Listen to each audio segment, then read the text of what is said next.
Ever since Apex Legends has come out, there has always been a legend at the top. One legend that has consistently been a part of the meta. That legend is Wraith. Wraith is the poster girl of Apex, what Tracer is to Overwatch and what Jett is to Valorant. You can't think of Apex without thinking of Wraith. Likewise, you can't play Apex without coming across a Wraith. So why exactly has Wraith remained at the top of the throne for so long? In this video, I'll talk about why Wraith has been the best, still is, and why she will always be. I hope you enjoy this one. Shoot this. I saw this coming a mile away. Not today. Too slow. Wanna win? Shoot this. Trust just your eyes and you'll lose. The thing that makes Wraith, well, Wraith is her tactical ability, her phase ability. The reason it's so powerful is because it's the only ability that will always get you out of a situation. Here's a list of all the legends that have abilities that can aid you in disengaging. First off, we have Octane. He has his stim and jump pad to help him escape. This can easily be countered by good aim. Pathfinder can grapple out of a situation. This can once again be countered by good aim, or Revenant can cancel your grapple. Next up, we have Bangalore. Bangalore can smoke and use the double time effect to run away. This is significantly weaker in the current meta because of Bloodhound scans. On a side note, all disengage abilities are weaker in this current meta because of how many Bloodhounds there are. They can simply track you down or scan you to find out where you are. With Mirage, you can use his dance party and pray the enemy doesn't have a Bloodhound. Usually easily countered by a good player as they can guess where the Mirage may be heading.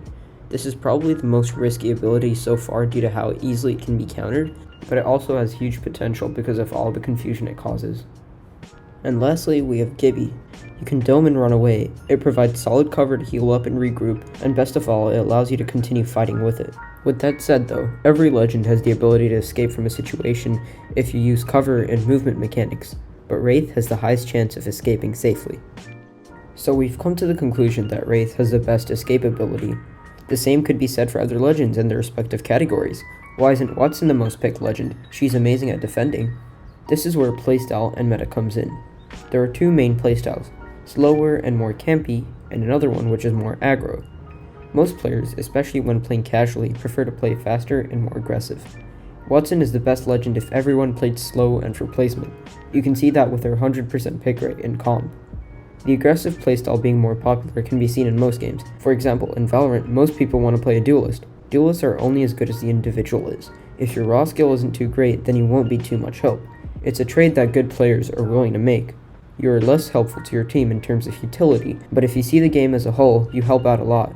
Enough about Valorant. Wraith is an aggressive legend that allows good players to play exceptionally well, and allows bad players to play, well, badly. If they mess up, they can get right out of there. Wraith is good either way. Then, the meta comes into the picture. Apex has always had a close to medium range meta.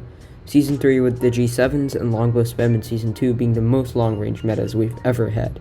With Revenant being as strong as he is now, you need to get up close and personal.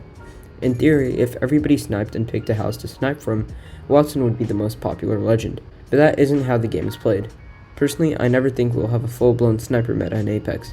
The game isn't really made for it, with the movement mechanics and just how guns have always been. So that's my first point. Wraith will always be good because she allows people to play extremely aggressive with little to no repercussions. She fits in perfectly with the meta and is the safest legend to be playing. So let's talk about her ultimate, the Portal. There are 3 abilities that offer team mobility. Number 1, we have Pathfinder's Zipline. It allows your team to cover large areas quickly and get to height. The zipline cannot be destroyed and anybody can use it. Next, we have Octane's Jump Pad. Octane's Jump Pad allows your team to get to height quickly, good for covering small to medium distances, the weakest out of these 3. And lastly, we have Wraith's Portal, a temporary portal that can be placed anywhere Wraith can go. Everybody can use it, and when using the portal you take no damage. The portal is the safest way to rotate as it only requires the Wraith to take a risk. If things don't work out, a Wraith can phase and head back. The strongest out of these 2 team movement abilities are Pathfinder's Zipline and Wraith's Portal. Both are great for their own reasons. There isn't really one that's better than the other. Wraith, similar to Pathfinder, has one ability that greatly helps her and another one that helps her team. However, I believe there are more things you can do with Wraith's Portal than Pathfinder's Zipline. I think it's extremely unique and allows the player to be creative with how they use it. So there are my points about her abilities, and I think that's what a good legend should have. Something powerful that helps themselves, and something powerful that can help the team. Another example of a legend like this is Octane. Octane has his stim to help himself and his jump pad to help his team.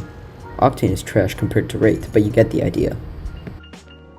Now I'm just going to talk about Wraith and the game in general. Let's start off with her hitbox. Now I know her hitbox has been nerfed to hell. She has low profile and is much more balanced now. But still, a good strafing and crouch spamming Wraith is a pain to deal with. Nothing more to say. So that's Wraith in her current state. How was she when the game first released? Honestly, not much different. She hasn't been reworked or changed too much. The game, however, was completely different back then. Gibby was just a big guy who ate bullets, Pathfinder was unplayable because of how thick he was, and Caustic was weak and huge too. The hitboxes alone made a huge difference. Compare this to now where everybody runs Caustic, and Gibby takes 50 years to kill. Pathfinder had his time in the spotlight, and even though he isn't OP anymore, he's still great, so her hitbox alone made her amazing back then. What else? If you remember Season 0, Legends were really different than how they are today. Bloodhound was... you know what? I'll just let you see. Caustic and Gibby were weak, Mirage worked sometimes, mainly because all the players were really bad. The best and most picked legends were Wraith, Lifeline, and Bangalore. It's crazy to think that Bangalore was in the meta at one point. You don't see too many Bangalores. Lifeline was thought to be better than Wraith because of her drone. Not her fast heal or her res. Her drone. We really were crazy back then. Looking back, Wraith was clearly the strongest. Now let's talk about the future. I believe Wraith will always be the best legend, and this comes down to the basics of the game. A legend that can escape a fight will always be better at the end of the day because the winner is always the last player alive. No matter how much you scan or gas up, if you can get away, you can win more. Now this is completely my own opinion, which you shouldn't take too seriously, but I think the game would be better without Wraith. If you give a character that amount of power, it makes the other escaping abilities obsolete. Yes, you can buff characters to the point where they are great like Bloodhound, but Wraith will always be better because she can survive. I don't mean to say that all other legends are bad, but in my opinion, which once again doesn't matter that much, Wraith will always have something over other legends no matter how strong they are. I have no experience with game design, but I think it's a really interesting idea. So, final thoughts. Wraith shouldn't be buffed or nerfed more. She's strong as she is. Instead, other legends should be buffed until they are as strong as her. Good examples of this are Bloodhound and Gibby, who used to be really weak, and now are amazing. So you reached the end of the video.